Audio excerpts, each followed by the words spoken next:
Bem,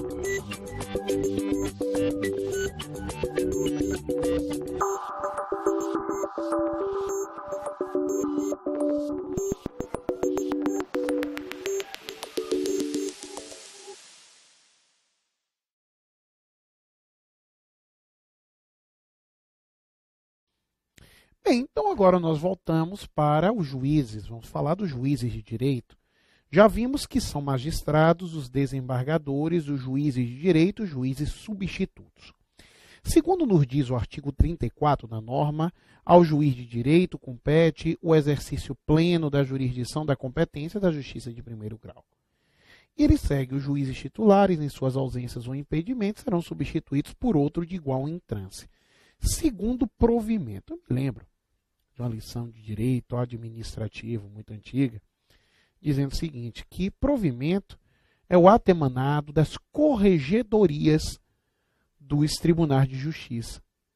Então, quando se fala de provimento, fica claro que esse provimento vem da corregedoria, não vem do pleno, não vem do conselho, vem da corregedoria. Então, ele diz, e outro de igual entrância, segundo provimento da Corregedoria Geral da Justiça. Nesse ponto, aí nós vamos perceber, cada juiz titular, em escala substituta, escala sucessiva, terá substituto automático. Mas por que há substituto automático? Para que o serviço jurisdicional não seja atrapalhado. Nesse ponto, havendo a ausência de algum juiz de direito, ele já terá um substituto para atuação, não perdendo-se tempo aí no exercício da jurisdição, porque já se falou que a jurisdição que deve ser exercida é a jurisdição tempestiva, não adianta tanto demorar na solução dos provimentos jurisdicionais e se acabar tendo, assim, o prejuízo das partes calculado. Então, nós vamos observar. Ocorrendo a ausência ou impedimento desse juiz constante da escala ou por oportunidade de interesse da justiça, o substituto será designado pelo Corregedor Geral de Justiça. Bom, agora nós vamos ter o seguinte. O substituto natural conservará a jurisdição da comarca ou vara que houver assumida, enquanto não cessar o motivo que determinou a sua substituição. Embora durante essa desapareçam os impedimentos dos juízes que antecediam na ordem de substituição. Bom, agora, observada a ordem, o substituto despachará no processo que lhe for apresentado à vista da certidão de ausência do juiz passada pelo escrivão do feito. Aí nós vamos ter no artigo 36 as competências dos juízes de direito, lógico que nós estamos falando de competências administrativas e jurisdicionais básicas. Por isso se tem, tá? Incumbe aos juízes, ressalvada a competência das autoridades superiores, temos exercer as funções administrativas em sua jurisdição, em especial, para mostrar nesse ponto que essas competências administrativas aqui citadas estão em um rol exemplificativo. O em especial vem trazer exatamente esse rol exemplificativo. Então, nós temos inspecionar permanentemente as serventias dos cartórios da comarca ou vara, instruindo os serventuários e funcionários sobre seus deveres, podendo-lhes conceder elogios ou aplicar-lhes punição. É evidente que qualquer punição a ser aplicada deve ser precedida de ampla defesa e de contraditório. Então, qualquer punição a ser aplicada é precedida de ampla defesa e de contraditório, conforme aqui observado, tá? Agora, ele pode conceder elogio. Outra coisa, o fato de existir uma correição anual realizada pelo Corregedor Geral de Justiça em pelo menos 50% das comarcas, não impede o exercício permanente dessa correição, dessa inspeção pelo próprio juiz de direito. Aí temos nomear serventuários ad hoc, enquanto não provido o cargo ou quando ocorrer ausência ou impedimento do titular e seu respectivo substituto, tomando-lhes o compromisso. Constitucionalidade também duvidosa. Indicar ou designar substituto de serventuários da Justiça, nos casos de vacância, licença ou férias, na forma da lei. organizar o alistamento dos jurados para o tribunal do júri e proceder anualmente à sua revisão. Bom, e proceder anualmente à sua revisão. Aí nós temos deferir compromisso e dar posse aos serventuários e servidores da Justiça, remeter à Corregedoria Geral da Justiça, nos períodos próprios, relatórios de suas atividades funcionais, de acordo com o modelo aprovado, requisitar a força policial, civil e militar necessária para a segurança de diligências e garantias das decisões judiciais. Nomear juiz de paz ad hoc, conforme previsto nesse código, também de constitucionalidade duvidosa. Formular requisição de material, móveis e utensílios necessários ao serviço na comarca ou vara, caso a verba para esse fim seja inexistente ou insuficiente. Gerir e prestar contas da aplicação das verbas, lógico, todo ordenador de despesa tem que fazer isso. Apresentar relatório ao presidente do tribunal e ao corregedor da Justiça das atividades da comarca ou vara, com dados estatísticos e eventuais sugestões para a melhoria do serviço até o último dia do mês de fevereiro de cada ano. Agora, cuidado, que esse relatório diz respeito à sua atividade administrativa. Em relação à atividade jurisdicional, o relatório é mensal e preparado pelo escrivão daquela determinada vara remetida à Corregedoria Geral. Proceder à distribuição, aplicar penalidade aos juízes de paz e a da competência privativa do juiz diretor do foro, onde houver o disposto nos incisos 9 e 13 desse artigo. Então, quando houver diretor do fórum, formular requisição de material, móveis e utensílios e aplicar penalidade ao juiz de paz passa a ser competência do diretor do fórum. Tá? Agora, lembrando que naquelas comarcas em que houver mais de uma vara, a competência é definida pela distribuição e essa distribuição ela é automática. Ok? Pois bem, entramos no tribunal do júri. A partir daqui, gente, se torna extremamente tranquila a norma. Tá? Em relação ao tribunal do júri, se diz que obedecerá, em sua composição e competência, as disposições do Código de Processo Penal e funcionará na sede da comarca em reuniões ordinárias ou extraordinárias. O grande problema daqui, na realidade, meus caros amigos, vai ser o decoreba que aqui vem. Porque ele diz o seguinte, vejam só, ele diz: nos seguintes períodos, aí vem, na comarca da capital, nos meses de março e junho, de agosto e setembro. Isso ordinariamente. Nas comarcas do interior, em que houver varas criminais, nos meses de março, abril, maio, setembro e dezembro. Nas demais comarcas do interior, nos meses de março, junho, setembro e dezembro. Tá? Então, aqui é decoreba, gente, não adianta muita coisa que eu vá falar, não. Tá? De qualquer maneira, se por motivo de força maior o júri em determinada comarca não puder ser convocado na época propícia, na época aqui indicada, a convocação deverá se dar no mês subsequente. Tá? Bom, o júri reunir-se-á extraordinariamente por iniciativa de seu presidente ou por determinação da Câmara Criminal. Lembrando, meus caros amigos, que a convocação do júri se dá através de edital após o sorteio dos jurados e seus suplentes que farão, que trabalharão naquele dia na forma do Código de Processo Penal. O que for do Código de Processo Penal, nós não nos deteremos, exatamente porque a nossa meta é falar sobre o Código de Organização Judiciária apenas. Tá? Aí vem o sorteio realizar-se-á de 10 a 15 dias antes do primeiro julgamento marcado em data designada para o início da primeira reunião. Tá? E na comarca da capital, a instrução dos processos de crimes dolosos contra a vida é de competência exclusiva da vara do tribunal do júri, que aí não nos vai trazer qualquer tipo de dificuldade. Mas podemos fazer a questão de número 9, que vai dizer: assinale a alternativa que mostra a regra prevista no Código de Organização Judiciária do Estado de Rondônia. A. São magistrados os desembargadores e juízes de paz. Falso. Nós já observamos esse artigo 32, que são magistrados os desembargadores, os juízes de direito, os juízes substitutos. B. Os escrivães enviarão a Corregedoria Geral da Justiça, em modelo oficial, até o dia 15 de cada mês, meus amigos, não é até o dia 15 de cada mês, é até o dia 10 de cada mês, relação dos feitos distribuídos e dos conclusos, com menção de datas, incluindo os que estiverem em andamento, não é até o dia 15 até o dia 10. Se o ingresso na carreira da magistratura dependerá de concurso público de provas e títulos promovido pelo Tribunal de Justiça na forma da lei, cujo cargo inicial será o de juiz de direito. Falso. O cargo inicial será o de juiz substituto. D. Ao juiz de direito compete o exercício pleno da jurisdição da competência da justiça de primeiro grau.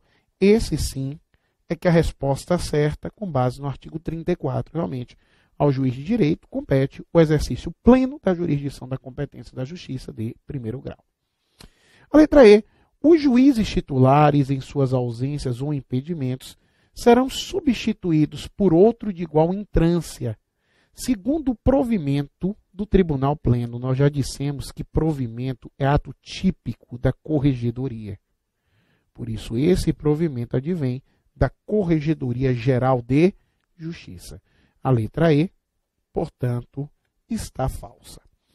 Bem, nós ainda vamos observar a questão 10, que fala sobre a competência dos juízes de direito. Lembrando que essa competência dos juízes de direito é encontrada no artigo 36 do Código de Organização Judiciária. Esse artigo 36 que vai nos trazer tal competência, a questão 10 pede para marcarmos a incorreta. E nós temos, sobre a competência dos juízes, marca a alternativa incorreta de acordo com o Código de Organização Judiciária de Rondônia. A organizar o alistamento dos jurados para o tribunal do júri e proceder semestralmente à sua revisão. Já é equivocado. Mas, João, por quê? Porque não é semestralmente. É, na realidade, anualmente. Essa organização aí, ele traz, é uma organização anual. Tá bem. Aí temos deferir compromisso e dar posse aos servidores e serventuários da Justiça, isso é competência, sempre no artigo 36. Remeter à Corregedoria Geral da Justiça nos períodos próprios, relatórios de suas atividades funcionais de acordo com o modelo aprovado, também é competência do juiz de direito. Requisitar a força policial, civil e militar necessária para a segurança de diligências e garantias das decisões judiciais, também é verdadeiro. E a letra E, formular a requisição de material, móveis e utensílios necessários ao serviço da comarca ou vara, caso a verba para esse fim seja inexistente ou insuficiente, também é verdadeiro, como nós podemos observar, lembrando apenas que nessa requisição de materiais, móveis ou utensílios, onde houver o juiz diretor do fórum, essa competência será desse juiz diretor do fórum. Tá certo? Portanto, a resposta aqui, letra A, porque se pede para marcar a incorreta. Antes da gente resolver a questão 11, vamos avançar mais um pouquinho. Avançar em direção à justiça militar. Tá? Vocês sabem que a justiça militar tem competência para crimes militares e comuns com eles conexos cometidos pelos militares, nesse caso, da polícia e bombeiros militares do estado de Rondônia. Nesse ponto, nós temos o artigo 41, que vai acabar nos falando qual é a composição dessa justiça militar, que, por sua vez, é um dos órgãos do Poder Judiciário do Estado de Rondônia, dizendo: a justiça militar do Estado será exercida. Começamos pelo juiz auditor e pelos conselhos de justiça em primeiro grau. Começamos assim. Pelo Tribunal de Justiça em segundo grau. Compete à Justiça Militar processar e julgar os policiais militares e bombeiros nos crimes militares definidos em lei. Tá? Então, para crime comum, só se esse crime comum estiver conexo com o crime militar. Bom, aí nós vamos perceber, nesse ponto, e a própria norma vai nos mostrar isso, tá? Que a administração da Justiça Militar terá auditoria com sede na capital e jurisdição em todo o Estado, composta de um juiz auditor, auxiliado por escrivão, escrivão substituto, técnico judiciário, escrevente e oficial de justiça. A norma também vai trazer no artigo 42 quais são as categorias, né, do Conselho de Justiça, né, que é órgão da Justiça Militar que tem um Conselho Especial de Justiça para processar e julgar os oficiais, exceto o comandante-geral. Conselho Permanente de Justiça para processar e julgar os insubmissos e os acusados que não sejam oficiais, para que vocês vejam a importância, como se fala sempre, da hierarquia, né, quando se fala da atividade militar. E vem os Conselhos Especiais de Justiça, que são esses para julgar oficiais salvo o comandante-geral, serão constituídos pelo juiz auditor e de 4 oficiais de posto superior do acusado, ou do mesmo posto, com maior antiguidade, sob a presidência de um oficial superior e mais graduado, ou se iguais, o mais antigo. Os Conselhos Permanentes de Justiça serão constituídos de juiz auditor, de um oficial superior que presidirá e 3 oficiais até o posto de capitão. Tá? Porque os Conselhos Permanentes não julgam oficiais, como vocês já puderam perceber. Bem, agora, diz a norma que,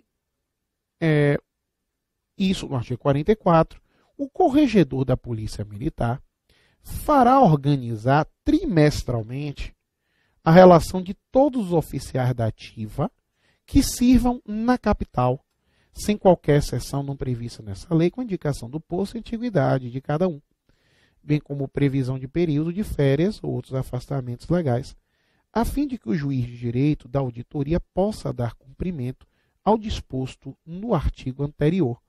Essa relação será publicada em boletim e remetida ao juiz de direito da auditoria até o 10º dia do último trimestre, sob pena de responsabilidade.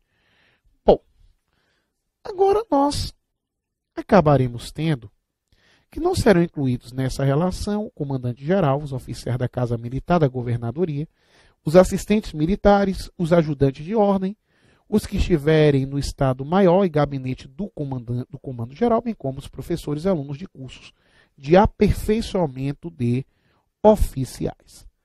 De qualquer maneira, né, nos dias das sessões, esses juízes militares eles ficam afastados de suas normais atividades, ficam afastados, portanto, né, dos seus serviços militares. O juiz auditor será substituído nas suas faltas e impedimentos por um dos juízes das varas criminais da capital, de acordo com a escala de substituição. Bem, vemos o artigo 50. Lembrando que nós estamos vendo os principais pontos.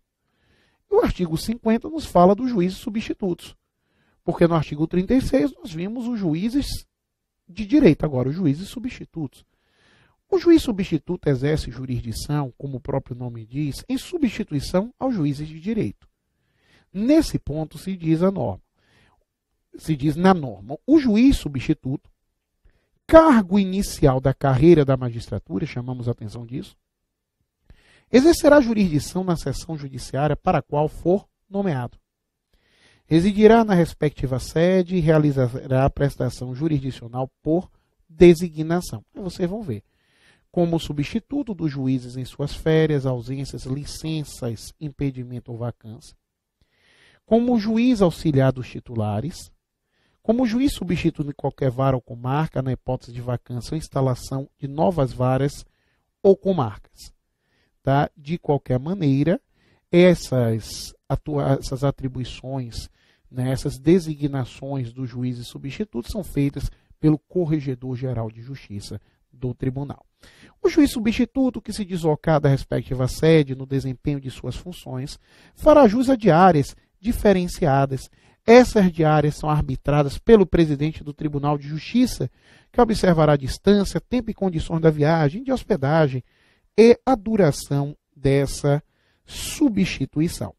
Tá? Então, a competência, nesse caso, será do presidente do tribunal. Tá? Quem designa é o corregedor, mas a fixação de diárias é feita pelo presidente do tribunal, tá? Conforme diz aí o artigo 50, parágrafo 2º. Bem, isso é o que nós vamos observar. Também nós temos que a remoção de juiz substituto para outra seção judiciária dependerá de deliberação do Tribunal de Justiça, sendo que essa remoção normalmente é feita a pedido, mas se for feita, né, de ofício, ela é sancionatória, portanto, a necessidade da maioria absoluta dos membros, nesse caso, do Tribunal Pleno, deliberarem. O candidato ao cargo de juiz substituto deverá contar com menos de 50 anos de idade até o último dia da inscrição no concurso público, ressalvada as exceções legais. Bom, a norma vai dizer do juiz de paz, né, que fica implantada a justiça de paz e que o tribunal baixará a resolução para disciplinar o provimento e o exercício dos cargos.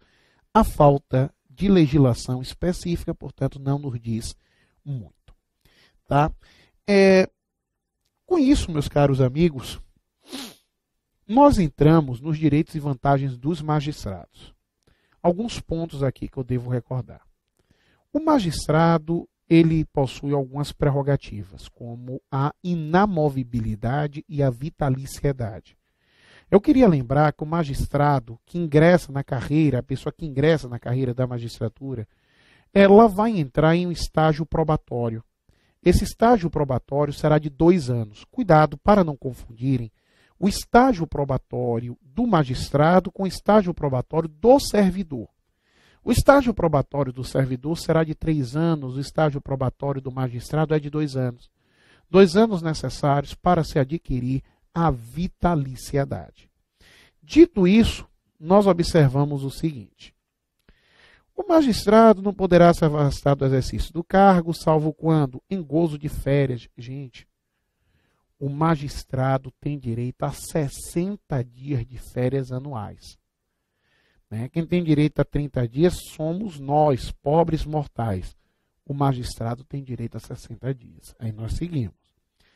Em gozo de licença, por convocação de órgão do tribunal no interesse da justiça, em caso de comprovada participação de curso de atualização e aperfeiçoamento, a serviço da justiça eleitoral, por determinação do respectivo tribunal ou comprovado motivo de força maior, em tratamento de saúde, que dependerá de inspeção, se superior a 30 dias.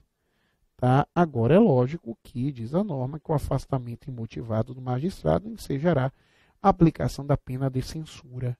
Agora, gente, eu não posso aplicar qualquer pena, quem quer que seja, magistrado, servidor, qualquer pessoa, sem antes oportunizar a ampla defesa e o contraditório.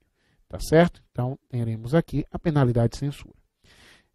O artigo 53 foi o que nós já vimos, que diz: os magistrados terão direito às férias anuais coletivas por 60 dias, que serão gozadas nos períodos de 2 a 31 de janeiro e 2 a 31 de julho. Esqueçam essa história de férias anuais coletivas, porque elas, na realidade, não existem mais. O que há hoje é um recesso do tribunal que dura entre 20 de dezembro e 6 de janeiro, mas férias coletivas se proíbe. O artigo 53 tem que ser interpretado de acordo com a Constituição Federal. E de acordo com a Constituição Federal, nós precisamos pensar da seguinte maneira: essas férias são férias individuais de 60 dias por semestre. Perdão, 60 dias por ano, nada de semestre. São 60 dias por ano. Tá certo? Então, a cada 12 meses, o magistrado terá direito a 60 dias de férias. Cuidado com isso, que não são mais coletivas. Aí segue: as férias não poderão ser acumuladas nem fracionadas, senão por imperiosa e justificada necessidade de serviço, nesse caso declarado pelo Conselho da Magistratura. Então não é o Tribunal Pleno, é o Conselho da Magistratura. As férias não gozadas nos períodos especificados no caput o serão oportunamente mediante escala elaborada pela Corregedoria da Justiça e Presidência do Tribunal. Aí terá a escala assim estabelecida. Agora, gente, por favor, lembrem nesse ponto que, na realidade, em razão das férias, o magistrado tem direito a um adicional de 1/3. Ah, João, mas esse um terço pode sobre o subsídio? Pode, porque esse um terço está previsto na Constituição Federal. E como eu disse, o próprio Supremo entende que o subsídio não pode ser acrescido de outras vantagens pecuniárias que não as indenizatórias, salvo quando previstas na Constituição Federal. E o adicional de férias está previsto, né, na Constituição Federal, por isso é pago. Ele vai ser pago até 2 dias úteis anteriores ao início do gozo das férias. Nesse ponto, meus caros, tá, o parágrafo 6º também preciso chamar a atenção dele. Ele diz o seguinte: o juiz substituto somente adquirirá direito a gozo de férias após 1 ano de efetivo exercício no cargo. Então, somente 1 ano de efetivo exercício no cargo que ele vai adquirir direito ao gozo de férias. Bem, agora, deixa eu voltar um pouquinho para a gente fazer a questão de número 11, que diz: o sorteio dos jurados no tribunal do júri realizar-se-á de 10 a 30 dias antes do primeiro julgamento marcado em data designada para o início da primeira reunião. Na verdade, não é de 10, mas sim de 15 a 30 dias antes do primeiro julgamento. Por isso a letra A está falsa. B. Compete à Justiça Militar processar e julgar os policiais militares e bombeiros nos crimes militares definidos em lei. É a resposta certa. C. As designações dos juízes substitutos serão efetivadas por atos do Tribunal Pleno. Falso. Essas designações são feitas por ato do Corregedor Geral e não do Tribunal Pleno. Nós temos D. O juiz substituto que se deslocar da respectiva sede no desempenho de suas funções fará jus a diárias diferenciadas arbitradas pelo Corregedor Geral de Justiça, que observará a distância, tempo e condições da viagem e de hospedagem e a duração da substituição. Falso. Porque quem designa é o Corregedor Geral de Justiça. Mas, na realidade, as diárias elas são trazidas pelo presidente do tribunal. Os magistrados terão direito a férias anuais coletivas por 30 dias. Na realidade, hoje não são mais coletivas e essas férias acabam sendo de 60 dias. Tá certo? É a situação aqui observada. Resposta certa, letra B de bola. Ok? Bom, a questão de número 12. Para falar da questão de número 12, a gente tem que avançar mais um pouquinho mais no regimento interno. E vamos falar o seguinte: já vimos as férias que são, na realidade, né, de 60 dias no ano. E vem o artigo 54, que vai nos dizer: o juiz terá 10 dias úteis de trânsito, prorrogável excepcionalmente por mais 5, para assumir nova comarca. O que é trânsito ou deslocamento? Então, quando ele for para uma nova comarca, seja aí por remoção, seja por promoção, ele tem um período de trânsito, um período para se locomover, né, conseguir ajeitar o necessário para a nova comarca. E esse período de trânsito vai ser de 10 dias úteis, prorrogáveis por mais 5, o que ele diz aqui. Sob pena, né, para assumir a nova comarca.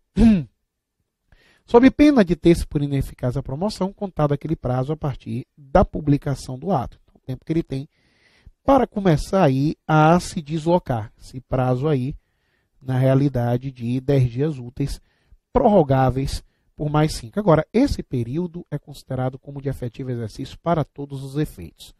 Tá certo, gente? Sendo considerado de efetivo exercício para todos os efeitos, isso significa que a remuneração, o subsídio, será pago nessa época normalmente. O período de trânsito é considerado de efetivo exercício e somente será prorrogado quando houver motivo justo a critério do presidente do tribunal. Tá? Então, a situação aqui é critério do presidente do tribunal, conforme aqui observado. Bem, dito isso, nós passamos agora para o artigo 55 né, dizendo que quando o magistrado for nomeado ou promovido e tiver uma mudança de comarca, ele terá direito à ajuda de custo no valor de 1 mês dos vencimentos do cargo para atender despesas de mudança e transporte. Agora, tomem cuidado para não confundirem ajuda de custo com diária. Na verdade, a diária é um deslocamento feito pelo juiz substituto para que seja atuada aí a sua substituição. Mas, quando se fala da ajuda de custo, quando ele atua em substituição ou auxílio a juiz de direito, né? Mas, quando se fala na nomeação, na promoção, ou seja, situações que são situações em regra definitivas, aí vai se pagar a ajuda de custo. Tá certo? Situação que se pode observar para a gente não confundir diária com ajuda de custo. Pois bem, gente, nosso tempo está esgotado, nós falaremos os principais pontos até o artigo 88, que é onde concentra as principais normas desse Código de Organização Judiciária, e na próxima aula nós seguiremos para as regras acerca de servidores, tá certo? Então vamos dar aliás, pequena pausa, não, vamos nos despedir, já à vontade de passar aqui novamente para vocês, tá? Então por hoje nós ficaremos por aqui. Um grande beijo no coração, lembrando que nossa aula termina aqui, nosso contato não. Estou à disposição de todos vocês no sua mensagem para quaisquer dúvidas que possam surgir. Então, um grande beijo no coração, bons estudos, nos vemos na próxima, se Deus assim quiser.